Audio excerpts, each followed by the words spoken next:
podcast, don't be late. The vibes here are always great. Michael J. Putty just filled his cup, so sit back and turn the volume up. Hello, my friends, and welcome to episode 42 of Putty's podcast. I am your host at Michael J. Putty. Thanks for listening in. Hope everybody had a good week or weekend by the time you listen to this. Once again, I hate to sound like a broken record, but this week flew by. Feels like I just did this, but it's been a pretty quiet week, pretty uneventful. Not much had happened this week. I went to the third dentist appointment of four. They're doing it in quadrants. So the first one was the upper right, the second one was lower right. This one was the upper left. Next time is the lower left. The lower right was very, very painful, very intense. So I'm not looking forward to the last one. And this one was uncomfortable, somewhat painful, but the pain afterwards was surprisingly there. I've been lucky the first two times, but this time it was very sore. I had to pop some Tylenol. It was annoying. And she mentioned that she sees some staining on my teeth from the mouth rinse they gave me. That's weird. You're giving me something to help me, but it's staining my teeth. Therefore, I have to come back to you to get my teeth polished. Sounds a little scammy. I also made a doctor's appointment for next week. I have to see my gastroenterologist, and I'll get to talk to him about what I talked to you guys about last week, that retrograde cryopharyngeus dysfunction, or the inability to burp. I think I mentioned it last week also. I'm going to have to see an ENT, but I want to run it past him first, since I credit him for saving my life twice. He randomly caught that cancerous growth I had a couple years ago in my esophagus. He caught my almost fatal kidney problem. So let me run it by him first. I'm here because of him. And I also hope he gives me a recommendation for an ENT because I was thinking about finding an ENT. And then I realized I don't believe I've ever had to find my own doctor. When I was younger, of course, I saw my parents' doctor. Then at one point, he started charging an annual fee to see him, which was exorbitant. So there I had to find my own doctor. But there was one literally right around the corner from me, so I didn't have to look for one. And when he disappeared, I found him. When he disappeared again, a coworker of mine gave me a recommendation for a general practitioner. Every other doctor I've had has been a recommendation: gastroenterologist, nephrologist, genealogist, cancer guy. Drawing a blank on what they're called. Several other specialists have all been recommendations. How do I find my doctor? I remember years ago trying to go to the website of my insurance to look for a therapist. It was pretty overwhelming. And even last year, when I tried to find my therapist now, it was very overwhelming. That's why I went to one of these apps who matches you with one.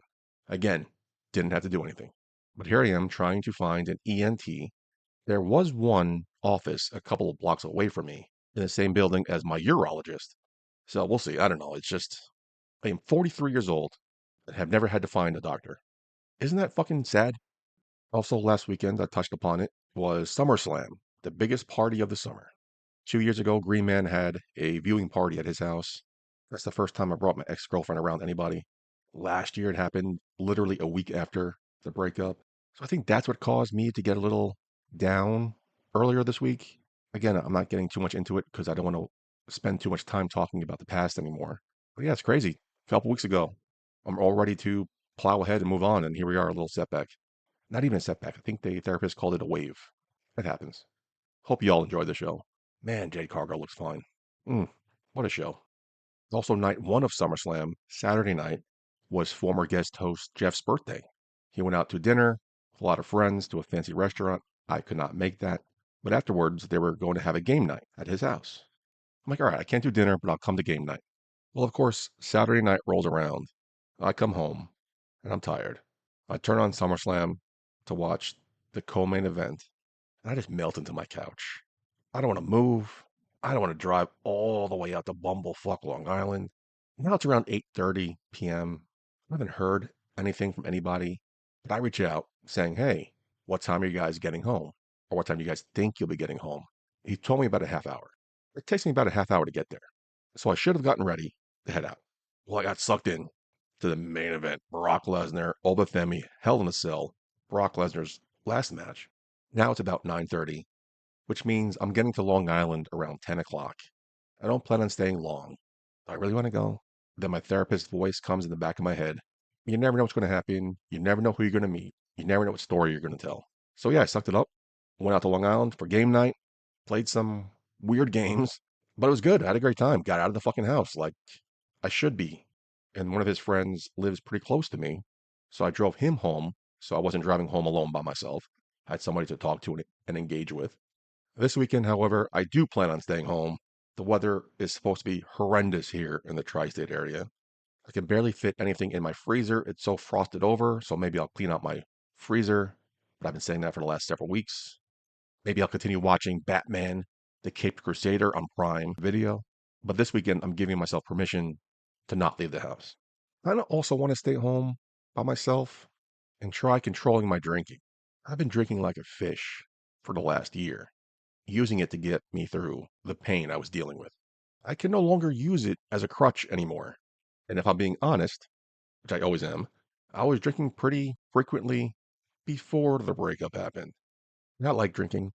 It numbs all the body aches I have constantly. It quiets some voices in your head that are not helpful. So there have been times where I'll drink pretty regularly or heavily. And I always tell myself, come on, what are we doing here? Because years ago, way back when, I would drink Friday nights and Saturday nights. That was it. That led to occasionally, maybe during the week, depending on the day. And this is when I was drinking wine and beer.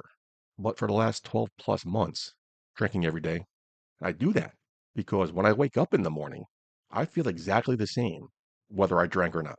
I don't feel hungover. I don't feel like crap. So that's another excuse I was using.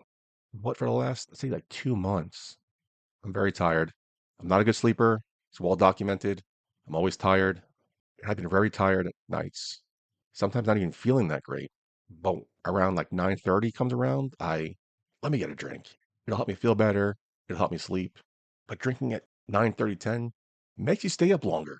So those nights where I start drinking at 9:30, 10 o'clock, I don't go to bed sometimes until 12:31. And once again, I got nervous because it takes 2 weeks to form a habit. This has been over 12 months.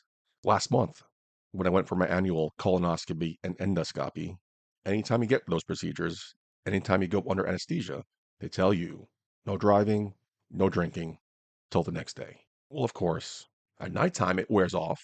And so this year I drank because I could. I'm off the next day because it was July 3rd. I had no reason not to. So yeah, it's been on my mind for months now. Mentioned it to my therapist because my fear is I don't want to be told I can't drink anymore. I want to be able to hang out with friends and have a drink. I want to be able to drink at my wedding.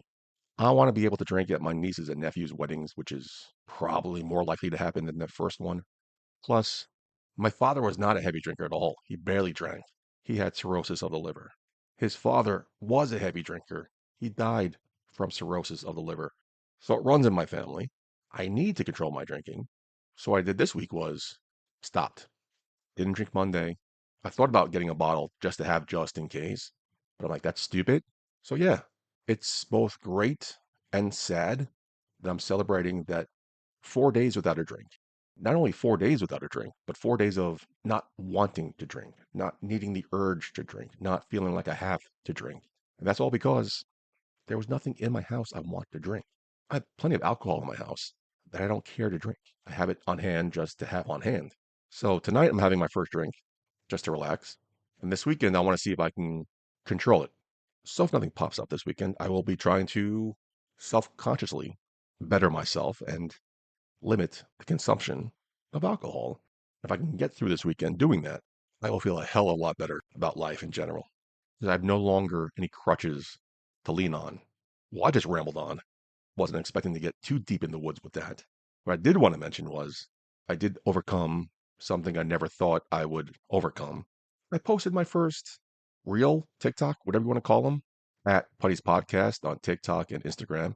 I mentioned it a couple weeks ago. I was thinking about doing this to help boost my self confidence and overcome this, I don't want to say fear, but trepidation of being on video. Because when I see myself in pictures and videos, I see all the flaws, which most people won't see. So yeah, I did it today. I went to the store trying to expand my cooking resume and dishes I eat. I saw at the store there was garlic powder, garlic salt, and garlic seasoning. What the fuck is this? Like, what's the difference? And I even touched upon it in the video. This would have been a question I would have asked her because she would have helped me in this cooking journey I'm trying to be on. I totally got lost in the sauce when it comes to these spice aisle. A couple of years ago, I tried making frozen hamburgers, which was not a good idea in my apartment. Too small, too smoky. But I bought hamburger seasoning, and a friend of mine said, "Do you know how to use that?" And I'm like, "You sprinkle it on?" No, apparently it's more cerebral than that. What the fuck do I know? So, what is done? My first video is done.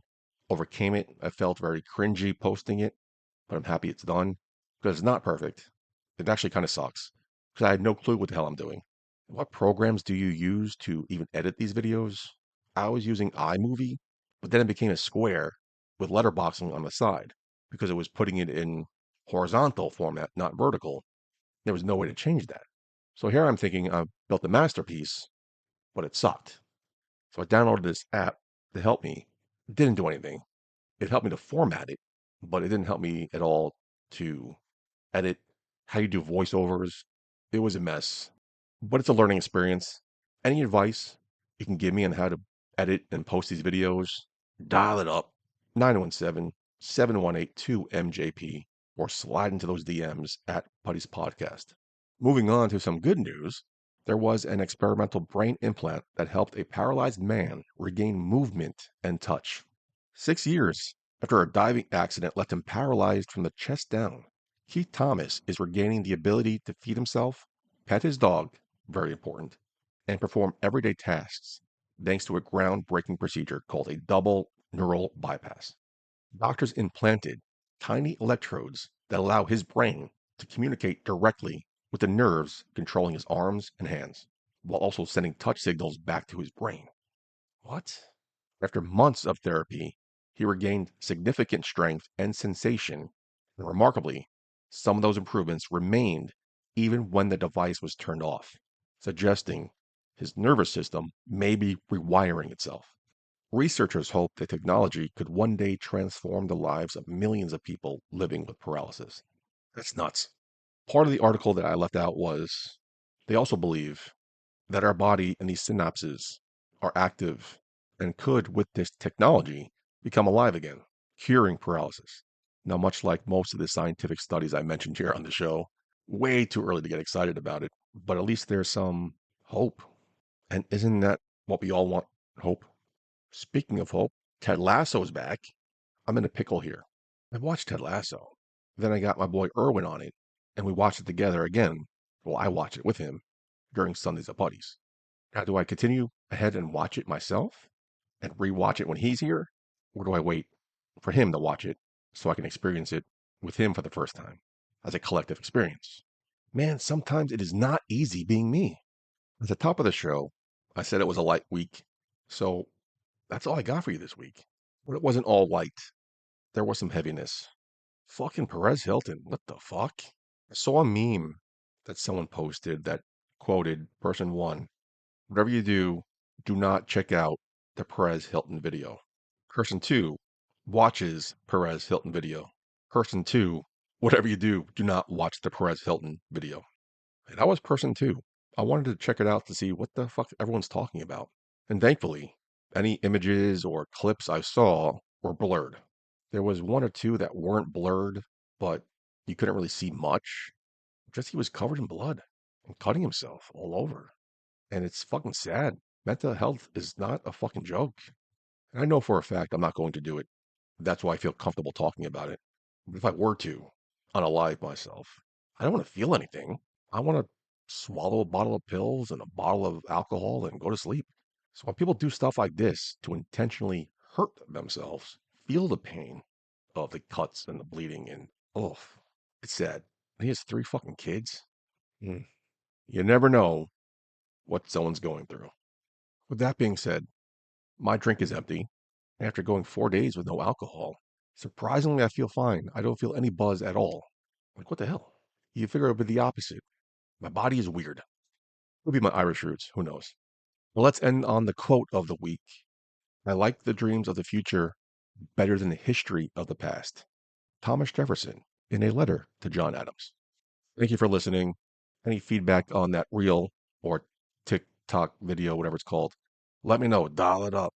917-718-2MJP. Podcast at gmail.com. Putty's Podcast on Instagram and Facebook. Putty's Podcast at gmail.com. Again, thanks for listening.